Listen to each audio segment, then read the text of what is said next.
Have you heard about the recent attack at the Gwadar port in Pakistan? It's a significant event that you should definitely know about. Let's set the scene.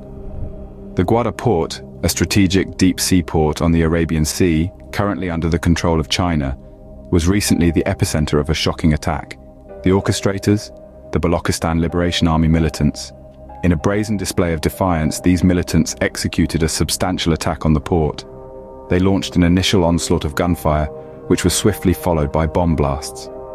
The result was a port shaken to its core, and an atmosphere of uncertainty and fear that has yet to dissipate. The attack was not without consequences for the militants themselves. 7 to 8 of them were killed in the ensuing violence, but they were not the only ones to lose their lives. Several members of Pakistan's security establishment also met a tragic end in the attack. However, the exact extent of the losses incurred by Pakistan remains shrouded in mystery, as the data has not yet been made public. What's clear, though, is that the attack has left a deep dent in the security apparatus of the port and raised questions about its future operations. This attack has not only jolted the Gwadar port, but also underlined the diminished influence of Pakistan in the running of the port. The unsettling truth is that the port is not safe anymore. The threat of an attack from either the Balochistan Liberation Army or other affiliated groups always looms large. This attack has shaken the entire Gwadar port and raised serious questions about its safety. The attack on the Gwadar port is not an isolated incident. It's part of a larger cycle of violence in Pakistan. In the complex tapestry of Pakistan's security landscape, the Gwadar port attack is but another thread, woven into a pattern of violence that is becoming increasingly familiar. Almost every month, somewhere within the country's borders, the echo of gunfire and the rumble of explosions punctuate the everyday hum of life. This is a cycle that repeats itself with a grim regularity, each incident a stark reminder of the precarious security situation in the country. Take, for instance, the recent attack in North Waziristan. It was a day like any other, until it wasn't. In the blink of an eye, lives were lost, families shattered, and a community left to pick up the pieces. The Pakistani army too paid a heavy price, with several of their own among the casualties. But they didn't take it lying down. In response, they launched bombings in several areas of Afghanistan, an act that has stirred up its own storm of controversy, with claims that only civilians were the unfortunate victims. And then, before the dust from North Waziristan could even settle, Gwadar was rocked by another attack. The Balochistan Liberation Army struck again, leaving in its wake a trail of destruction and a port city in shock. The Majid Brigade, who carried out this attack, were all killed, but their impact reverberated far beyond the confines of the port. These attacks, be they in North Waziristan or Gwadar, are not random acts of violence. They are part of a larger narrative, a cycle of violence that is spinning out of control. It's a cycle that feeds on itself, with each act of violence begetting more violence, each loss fueling the desire for revenge, each attack setting the stage for the next. And amidst all this, the people of Pakistan pay the highest price. They live in a state of uncertainty, where no place is safe, not even an international port that is supposed to usher in progress and prosperity. The cycle of violence in Pakistan is a worrying trend that shows no signs of abating. China plays a significant role in the story of Gwadar port and the ongoing violence in Pakistan. As the current operator of the port, China's influence has overshadowed Pakistan's, turning the port into a chess piece in a larger geopolitical game. China's ambition to transform Gwadar port into a bustling international hub is no secret, but these grand plans are constantly undermined by the harsh reality on the ground. Frequent attacks and a palpable sense of danger have cast a long shadow over the port's future. Beyond the port, China's influence extends to the China-Pakistan Economic Corridor, or CPEC, a sprawling network of roads and railways intended to link China through the Karakoram region.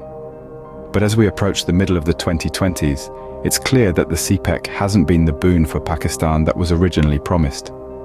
Instead of reaping economic benefits, Pakistan finds itself grappling with more losses and an increased dependency on the International Monetary Fund.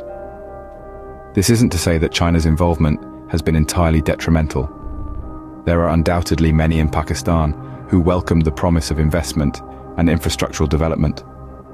But the reality has been far from the rosy picture painted at the project's inception. The port and the corridor were supposed to be symbols of progress and prosperity. Instead, they've become focal points of conflict, sparking resentment and rebellion.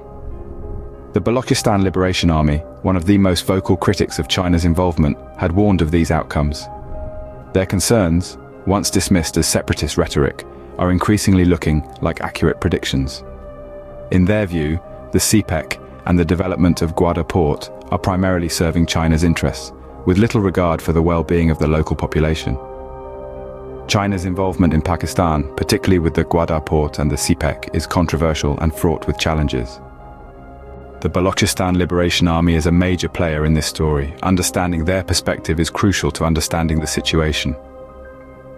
The Balochistan Liberation Army, or BLA, has long voiced its concerns and opposition to China's growing influence in Pakistan.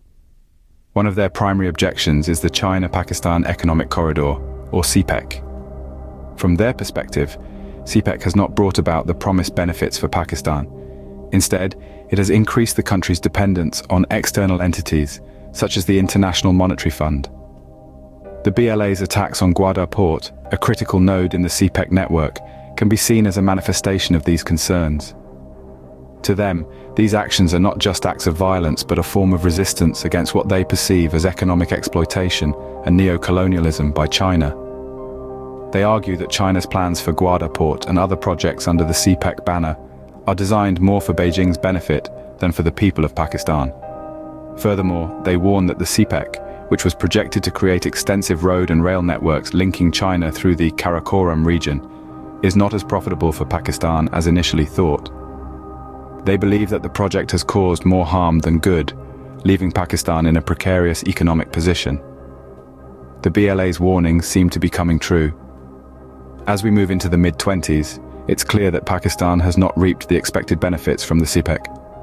Instead, the country is grappling with increased economic instability and dependence on international financial institutions.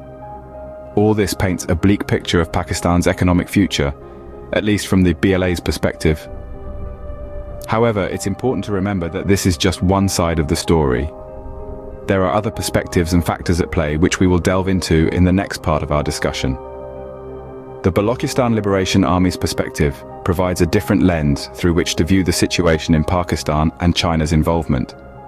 The attack at the Gwadar port has far-reaching implications. And to truly comprehend its significance, let's circle back to the key points we've discussed so far. We've delved into the shocking onslaught itself, a violent manifestation of the ongoing strife in Pakistan. This incident not only rattled the port, but exposed the constant threat under which this region operates. Frequent assaults, whether from the Balochistan Liberation Army or other affiliated groups, have turned Gwadar into a hotbed of violence, a far cry from the safe harbor it was envisioned to be. We also examined the role of China, the current operator of the port. Despite its ambitious plans to transform Gwadar into a global industrial hub, the relentless attacks pose a formidable challenge. The prospect of their ships docking at a volatile port isn't exactly an enticing proposition for international partners.